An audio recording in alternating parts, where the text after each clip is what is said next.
Bonjour à tous et toutes. Bienvenue dans un tout nouvel épisode de mon podcast Sky Up Ta Biz.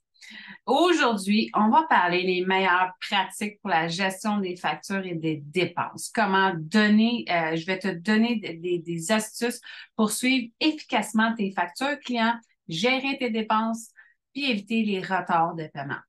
Puis ça, évidemment, c'est à appliquer soit dans ta vie personnelle ou dans ta business.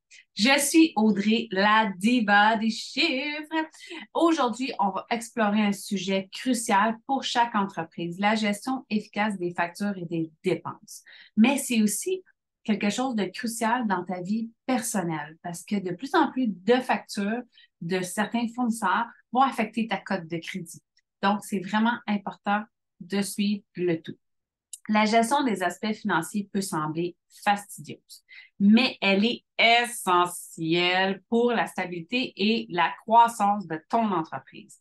Dans cet épisode, je vais te partager avec toi des astuces pour les meilleures pratiques pour suivre tes factures clients, gérer tes dépenses et éviter les retards de paiement.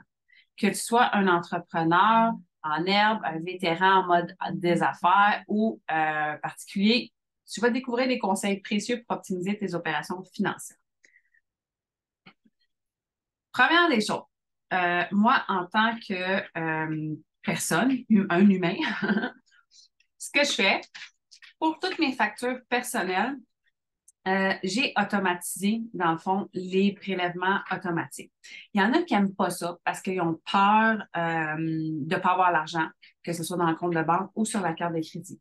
Fait que là, on parle de quelqu'un qui vit dans la peur du manque. C'est correct parce que ça peut arriver des certains moments qu'on est serré, mais ben franchement, ça t'évite d'oublier. Moi, je suis pro pour ça parce que sinon, exemple, si je reçois une facture, il y a certaines factures que c'est juste annuel. Exemple, le permis de conduire, les immatriculations, quand je reçois la facture, je la paye tout de suite. Parce que j'ai établi mon fonds de roulement. C'est-à-dire que j'en ai parlé un peu dans l'épisode précédent, l'épisode 69. Tu pourras aller l'écouter si tu ne l'as pas écouté ou le réécouter au besoin. Mais justement, j'ai une facture qui rentre. Au personnel, on appelle ça un fonds de roulement. En entreprise, on appelle ça ta trésorerie. La facture à rendre, je la paye. Exemple, j'ai mon adjointe qui m'envoie sa facture, je la paye. J'attends pas. Oui, tu as des façons de te financer, d'attendre proche de la date d'échéance. C'est une façon d'étirer ta trésorerie. C'est une façon de faire. Sauf que pour moi, cette façon de faire n'est pas gagnante parce que c'est assuré que si je fais ça, je passe à côté. Même si je me mets des alertes, des choses comme ça, je reçois tellement justement d'alertes que souvent je passe à côté de certaines. Fait que c'est sûr que c'est important de ne pas passer parce que sinon on va payer des frais d'intérêt, de retard, d'administration puis tout ça. Fait que c'est vraiment important. Moi, comme je l'ai dit dans l'autre épisode, sur ma carte de crédit, j'ai des remises en argent. Donc, tout ce que je peux payer via ma carte de crédit, je le fais. Puis après ça, ben, ce que ça fait, c'est que à toutes les semaines, même à tous les jours, je vais vérifier ma carte de crédit. Qu'est-ce qui a passé sur ma carte de crédit? Puis, ben, je m'assure de payer immédiatement sur ma carte. Fait que comme ça, il n'y a jamais, la carte n'est jamais over limit. C'est sûr que là, si t'es serré, ça peut être plus difficile. Mais un truc que j'avais fait aussi, là, on fait la tranche personnelle, après ça, on va rentrer dans la tranche entrepreneuriale, c'est que j'arrondissais à la hausse le paiement quand l'argent était, parce qu'il y a certains mois de l'année que ça va toujours mieux, d'autres que ça va moins, qu'on ne travaille pas. Si je pense, exemple, tout le monde qui travaille en milieu scolaire, ben, l'été, ils sont sur l'assurance emploi, puis pendant l'année, ils sont sur le payroll. Fait que c'est sûr qu'assurance emploi, c'est 55 de ton salaire brut. C'est pas le même. C'est pas la même affaire. Fait que, peut-être justement pendant l'année, faire des paiements un petit peu plus élevés pour arriver puis se ramasser avec un seul créditeur en été ou ce que j'aime mieux comme stratégie, c'est de le mettre de côté, de faire de l'intérêt dessus. Mais encore là, ça dépend de ton potentiel, ta capacité à ne pas toucher à ton épargne. Parce que j'avais lu un livre qui était, je te mettrai le lien, le Père riche, Père pauvre, là. Puis c'était, dans le fond, ce qu'il disait dans ce livre-là, c'est que c'est pas ta capacité à épargner c'est pas ta capacité, tu sais, à épargner gros dans le mois, c'est ta capacité à conserver à la fin du mois. Parce que, tu sais, je peux dire, oh, moi, j'épargne 2 000 par semaine. Et, pas prendre tout. Mais tu sais, OK, tu épargnes 2 000 par semaine. Parfait. Ça veut dire que ça fait 8 000 par mois. OK. Mais pourquoi ton solde de ton compte d'épargne est à 350 $? Ah, ben, il a fallu t'éviter. Fait que c'est pas, tu sais, c'est vraiment, ta capacité à garder ce qui reste à la fin du mois, à le conserver, puis à le faire fructifier, puis à le faire augmenter de mois en mois. C'est ce qui est important pour mal plus. Donc, partie entrepreneuriale, partie 1, suivi efficace des factures clients. Comment on fait ça? QuickBook. Je vais te mettre le lien vers ma page pro où tu peux tout simplement aussi, tu as tout le temps la possibilité de m'envoyer un courriel si tu n'as pas de QuickBook. D'ailleurs, tu peux économiser sur ton QuickBook en transférant à ton comptable, transfère-moi là, la facturation. On a ce qu'on appelle la facturation groupée. Moi, je n'en retire aucun avantage, sauf que, tu sais, je fais plaisir à mon client, puis je le maintiens dans un logiciel que je considère qui étant un des meilleurs logiciels au niveau de la comptabilité. Fait que c'est sûr que c'est intéressant d'avoir un rabais, on aime ça. Fait que tu peux m'écrire si jamais ça t'intéresse, tu m'écriras. Mais il y a plusieurs, tu sais, il faut que tu saches si ta comptabilité, tu la tiens dans Excel. Comment tu peux faire pour savoir si la facture est payée ou pas? Il faut que tu vérifies manuellement tout le temps. Il faut que, ben, de toute façon, moi, je m'écrirais des dossiers où c'est sur une liste Excel, c'est toutes les factures en cours. Au fur et à mesure, je les ajoute. Puis quand elle est payée, je l'enlève des mes factures, mes comptes recevables à recevoir. Quand c'est dans un logiciel comptable, ben, c'est facile. Tu vas voir l'âge de tes comptes à recevoir. Toutes ces choses-là. À part ça, ben là, il faut commencer d'abord par la base. Comment faire un suivi des factures clients? C'est la clé pour assurer le flux de trésorerie stable dans ton entreprise. Voici quelques étapes essentielles à suivre. Ta facturation ponctuelle. Émets tes factures dès que ton travail est terminé ou que le produit a été livré. Plus tu vas attendre, plus l'échéancier de paiement risque d'être retardé. Fait que, tu sais, moi, je facture au niveau de tenue livre, je facture 2 fois par mois, mais pour ce qui est, mettons, des impôts, c'est facturable et payable dans les médias. Pourquoi? Tu sais, je facture pas juste 1 fois par mois. Ben, il y a certains clients, je vais facturer 1 fois par mois, ça dépend du montant. Mais c'est tout simplement aussi, c'est ça, parce que, tu sais, parce que plus le montant est gros, des fois, plus c'est difficile pour la personne qui doit de l'argent de faire le paiement. Donc, c'est toi qui se retrouve à comme, tu as travaillé dans le vide, tu sais, quand tu n'es pas payé. Fait que c'est sûr que c'est pas très, très optimal. Là, si tu postes encore tes factures, s'il te plaît, arrête. Ça te coûte du temps. Aller à la boîte à mal. Ça te coûte de l'argent, peut-être. Puis ça te coûte du temps. Puis quand tu es à ton compte, time, it's money. Donc, passe à la facturation numérique. Tu peux faire des factures Excel, tu peux faire des factures via ton application, ton système comptable. Passe à ça, ça presse, envoie ça par courriel. D'ailleurs, moi, c'est une des raisons qui a fait pourquoi j'ai quitté Sage pour aller vers QuickBook, c'est que la facturation, elle est automatique.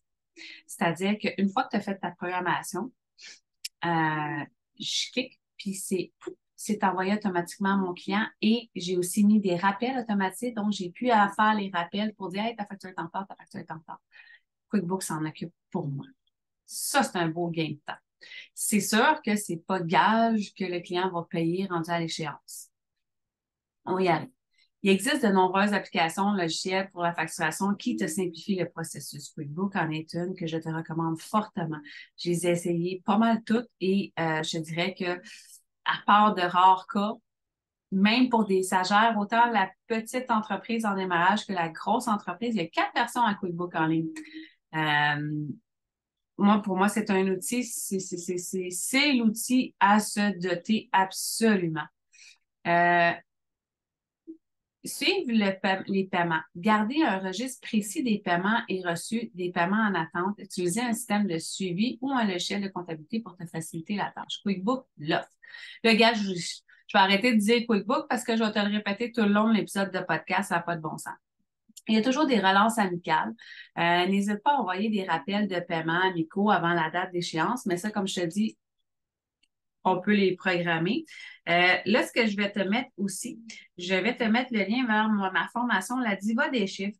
Pourquoi? Parce que dans ma formation, dans les bonus, j'ai mis justement comment mes meilleurs trucs et astuces, comment je fais pour traiter les mauvais dossiers, les mauvais payeurs, qu'est-ce qui se passe, c'est quoi le cheminement, comment fonctionnent les agences de recouvrement, tout ça, ça fait partie de la formation, c'est inclus dans les bonus. Fait que ça, sans farce, c'est la formation La Diva des chiffres. Petite parenthèse, c'est une formation qui va t'apprendre à gérer ta comptabilité. Donc, que tu sois entrepreneur, que tu veux t'impliquer un petit peu plus pour éviter d'avoir trop de frais comptables, c'est vraiment une formation à faire. Si tu es adjointe virtuelle puis que tu voudrais augmenter tes revenus, c'est aussi la formation à faire parce qu'on va regarder ça ensemble, comment faire pour pouvoir, dans le fond, atteindre, augmenter tes chiffres, augmenter ton inventaire de services et bien le faire. Ça, c'est important parce que ce qu'on dit, c'est la rétention. Donc, je vais te mettre le lien dans la description. C'est important, moi, avec tous mes clients et fournisseurs, certains fournisseurs, des sous-contractants plus particulièrement, il y a toujours des contrats qui sont signés avec les termes de paiement précis. Ça, c'est vraiment, vraiment, vraiment, vraiment important. Tu sais, qu'est-ce qui se passe si au bout du terme, le client n'a pas payé? Est-ce qu'il y a des frais d'intérêt? Combien? Comment ça fonctionne? C'est important d'avoir ça signé parce que si tu vas en agence de recouvrement et que tu n'as pas signé ça, bien, malheureusement, ils ne pourront pas collecter pour toi les frais d'intérêt. Gestion prudente des dépenses. On va maintenant passer à la gestion prudente des dépenses. Comment réduire les coûts superflus qui peuvent avoir un impact significatif sur la rentabilité de ton entreprise. Encore là, je me permets une parenthèse, ça s'applique aussi au niveau de tes finances personnelles. Voici quelques conseils pour gérer les dépenses de manière efficace. J'en ai parlé dans mon autre épisode. Tout se joue dans le budget. Planifie tes dépenses. Meilleur des exemples, en septembre, j'avais un shooting photo professionnel. Une demi-journée, photographe, maquilleuse qui va me coiffer, toute la patente. Ça fait des maudites belles photos. Mais on ne se cachera pas, c'est pas gratuit. C'est quand même assez dispendieux. Ben, je l'ai planifié, épargné et après, j'ai booké mon shooting photo. Comme ça, tu sais, quand il est fait, je peux tout de suite passer comme à un autre projet. Et, même si le shooting photo n'est pas fait, j'ai l'argent dans le compte parce que d'habitude, dépendant comment les photographes fonctionnent, la mienne, elle fonctionne, on donne un dépôt puis on donne le reste quand on n'est pas loin du shooting photo. Il faut que ça soit payé maximum la journée du shooting. Mais c'est ça, tu sais, fait que, tu sais, quand je suis arrivée une fois que j'ai comme approuvé la dépense, OK, on fait un shooting photo, on a décidé la date, c'est 3 mois plus tard, j'avais déjà le budget, ben je passe déjà au prochain projet, qui éventuellement, je veux tout changer mon système informatique, mes ordinateurs. C'est beaucoup de sous. Je n'irai pas le mettre sur ma carte de crédit. Je vais l'épargner quand je vais l'avoir. Là, je vais l'acheter. Tout simplement. Ça te permet de, quand tu procèdes de cette façon-là, ce qui arrive, c'est que tu vas plus prendre conscience de la valeur de l'argent. Si ça t'a pris 6 mois épargnés, si ça t'a pris 1 an, 2 ans, 3 ans épargnés pour cette dépense-là, penses-tu que, tu sais, gars, tu vas pas y penser la prochaine fois avant de sortir ta carte de crédit puis de dire, ah, c'est pas grave, je vais le payer à la fin du mois, puis je sais que je le payerai pas à la fin du mois. Tu sais, ça peut arriver que tu es mal pris, que tu n'as pas le choix d'utiliser ta carte de crédit pour des dépenses essentielles. Mais, tu sais, encore là, il faut faire attention au fonds d'urgence, tu n'en as pas besoin. Parce que ça va te donner, quand tu crées ton budget, en plus de ça, ce qui va arriver, c'est que ça va te donner tes dépenses annuelles, que tu vas splitter en dépenses mensuelles, que tu peux splitter jusqu'en dépenses hebdomadaires. Moi, au niveau de les taxes d'entreprise, c'est déjà synchronisé. Au niveau des DAS, c'est déjà synchronisé. Mon épargne est automatique, ça se fait automatiquement. J'ai pas besoin de toucher. J'ai juste besoin de me concentrer à m'occuper de mes dossiers clients, mes mandats, mon podcast, mon site web, à faire ma job. Puis les paiements, c'est fait. Les paiements de factures, c'est fait automatique. Les prélèvements se font automatiques. Pour épargner, pour les grosses dépenses, c'est fait automatique. Fait que, j'ai pas besoin de me casser le basic avec ça. L'autre point important, puis c'est important, c'est d'éviter les dépenses impulsives. Je me laisse toujours une place dans mon budget, mais ça, si tu n'as pas établi ton fonds d'urgence, ton fonds de roulement, puis si tu n'as pas de liquidité au niveau de ton entreprise, des dépenses impulsives, oublie ça. Mais moi, je me laisse toujours quand même une certaine latitude pour des dépenses impulsives. Dans le sens, c'est qu'il peut y avoir des choses, des fois, que on ne sait pas nécessairement, mais que qu'on n'a pas nécessairement besoin, mais que là, on voit la dépense passer, une publicité, là, on le veut. Mais je me laisse toujours comme une petite latitude pour pouvoir, justement, au niveau des dépenses, que je puisse avoir la place dans le budget pour pouvoir me permettre certaines petites dépenses qui ne sont pas vitales pour l'entreprise, mais qui sont quand même intéressantes. Ensuite de ça, deuxième point, priorisation des dépenses. Identifier tes dépenses essentielles comme les frais fixes, qui sont les salaires, les frais de location, hydro, Internet, téléphone, et les dépenses non essentielles. Exemple, moi, j'achète beaucoup, j'aime beaucoup les templates. J'achète un template que je vais personnaliser, que je vais venir rajouter parce que des fois, les templates, je trouve que ça permet d'aller plus loin parce que ça passe à des choses que moi, je ne penserais pas. Il fait chaud. Il fait très chaud. Il fait en ce moment, là, pas loin de 40, là. En tout cas, il fait chaud, il fait chaud. Pour ça, j'ai les jours rouges, j'ai chaud, j'ai les jours en feu. Donc, c'est ça. Fait que, dans le fond, établis tes frais fixes. Ça va dire ton montant que tu as besoin absolument mensuel, puis tes dépenses non essentielles. Ensuite de ça, concentre-toi sur la réduction des dépenses non essentielles en premier, parce qu'elles sont plus facilement modifiables. Exemple, moi, je déteste les mensualités. J'haïs les mensualités. Donc, ce qui est paiement d'assurance, je le paye annuel. Permis de conduire, immatriculation, je le paye annuel. Ben, c'est sûr qu'Internet, hydro, on ne peut pas le payer de façon annuelle, mais tout ce que je peux payer annuellement, je le fais. Comme ça vient réduire mes frais fixes, mes obligations mensuelles, puis ça m'aide beaucoup au niveau du budget, ça me laisse plus de latitude. C'est sûr qu'il ne faut pas que je parte en peur, parce qu'il faut que je continue à épargner pour quand la date annuelle va arriver. C'est super important. Fait que ça aussi, fait que, tu crées ton épargne automatique, ça se place, ça s'épargne automatique, puis après ça, ben là, toi, ce qui va rester, ben, tu vas pouvoir t'en servir pour prioriser ce que tu veux prioriser. N'hésite pas à comparer entre les fournisseurs. Concentre pas juste sur un seul fournisseur sans comparer les prix. Tu sais, négocier avec tes fournisseurs quand c'est temps de renouveler les téléphones cellulaires, je pense à ça. Forfait Internet, les assurances. Il y a souvent de l'assurance chère. Tu sais, souvent, on t'offre un prix super wow, puis après ça, pouf, ils t'augmentent ça. Tu sais, fait qu'ils n'hésitent pas à faire un ménage là-dedans puis appeler d'autres compagnies. J'ai dit, à chaque fois que je l'ai fait, j'ai tout le temps été gagnante. Fait que les assurances, si tu travailles de la maison, ben c'est sûr qu'il y a un frais d'assurance supplémentaire par rapport à que tu es travailleur autonome. Ben, le magazine d'autres assurances, ça se peut que les prix changent. Puis tu peux, après ça, avec une soumission d'assurance, tu peux la présenter à ton fournisseur actuel, puis il va peut-être décider de baisser, de diminuer ta soumission qu'il te fait. Puis, tu sais, comme quand j'ai des augmentations au niveau, tu sais, exemple, les primes d'assurance auto, tout ça, assurance habitation, j'hésite pas à appeler, de me le faire expliquer, puis j'hésite pas à voir, en même temps, ça me permet de revoir est-ce que j'ai toujours besoin de cette protection-là. Tu sais, ça aussi, c'est des choses qu'il faut réfléchir.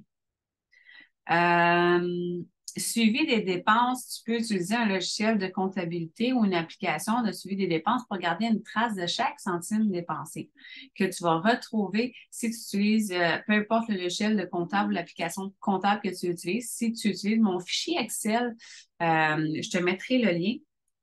Attends, je vais juste me le noter. Je me mets toujours des notes parce que j'ai des. Quand je vous jase, quand j'enregistre, je sors tout le temps des Ah, je pourrais te partager ça. C'est la comptabilité complète. Euh, Dans le fond, où est-ce que tu vas pouvoir voir où est-ce que ton argent est allé, puis de suivre tes dépenses, c'est au niveau de ton état des résultats. Ton état des résultats, quand tu es entrepreneur, il faut absolument, tu te dois absolument, absolument de comprendre ton état des résultats. Pourquoi? Parce qu'il va dire si tu as fait de l'argent ou si tu es déficitaire. Combien tu as fait? Mais ça, c'est pour une période donnée. C'est toi qui décides de la période. Souvent, on le voit avec le mois précédent ou l'année précédente, le trimestre dernier, les 6 derniers mois, ces choses-là. Puis en même temps, ça te permet de suivre ton budget si tu es on track ou si tu as des réajustements à faire, à apporter. Puis, ça va t'aider à réparer les tendances, les dépenses inutiles aussi en même temps. Fais une révision régulière. Passez en revue régulière tes dépenses. Épluche tes relevés bancaires. Où est-ce que tu es allé dépenser? Est-ce que tu aurais pu éviter ça? Assure-toi de respecter ton budget. C'est super important. Puis sois prête à apporter des ajustements si nécessaire. Tu avais une grosse dépense. Maintenant, la dépense n'existe plus. Donc, qu'est-ce que tu fais avec ce surplus-là? Tu l'investis, tu payes des dettes, tu fais les deux. Ça peut devenir vite intéressant. Troisième partie, fuis, mais fuis comme la peste les paiements en retard. Dès que tu auras un paiement en retard, c'est un effet boule de neige, toutes les autres vont être en retard. Ça finira plus. On va parler d'une question qui peut causer des maux de tête importants, les retards de paiement. Je sais, je l'ai déjà vécu, pas avoir une scène de côté, pas savoir comment faire pour acheter l'épicerie à la fin de la semaine ou hésiter entre, OK, j'ai le choix d'acheter les médicaments qui sont essentiels et vitaux pour mon chien cette semaine ou me nourrir. Que fais-je?